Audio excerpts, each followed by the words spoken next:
Hi there. Just a quick video to show you how I put up these temporary bonsai shelves. We got a new dog not that long ago, and she is proving to be quite the challenge in terms of wanting to eat the fertilizer that we put out. And so I had to have a way to get all the trees up and off the ground. I have too many pots, obviously, to have them spread out around the yard.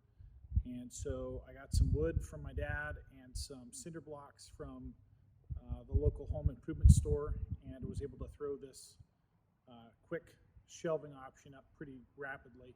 I'm going to show you some time lapse of me throwing this together, and this is the end result.